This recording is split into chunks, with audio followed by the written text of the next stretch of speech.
Hello watch fans, birth year watches here.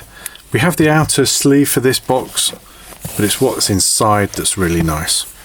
Now whether that cushion is original, I have my doubts because it is not branded and it is a different colour. It could have faded, but let's show you the details of the watch. This is a circa 1998 Jaeger-LeCoultre or JLC Memovox. Now this is, they first made the Memovox back in the, I think it was 1950, and it's a way of setting an alarm on a classy dress watch. So how does it work? This crown here sets the time and winds at one spring. This is a manual wind movement. This crown here sets the alarm and winds it up. So first you wind it up when it's in place, and then you set it by pulling the crown out and winding it this way. It will only go one direction. You see the pointer, let's set it to 5 o'clock because it's always 5 o'clock somewhere. And then what will happen is as you wind the hands around, or normally you would wear it until it got to this time. I want you to listen to the tone of this. I've had plenty of alarm watches before, but never one with such a clear ring, and I'll explain why once you hear it. It's more of a chime than a ring.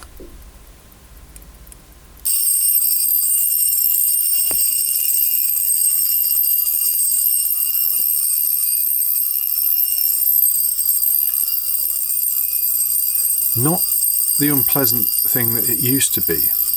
Then stop it, you just pull the crown out.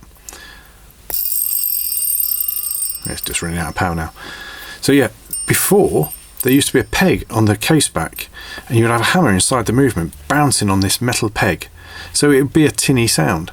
This actually has a gong mounted to the case back, and the hammer hits the gong, so hence it sounds better.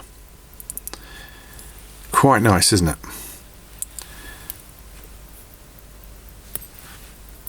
Now you can, once it's wound down, because you don't want it going off at 5 in the morning unless you need to be up,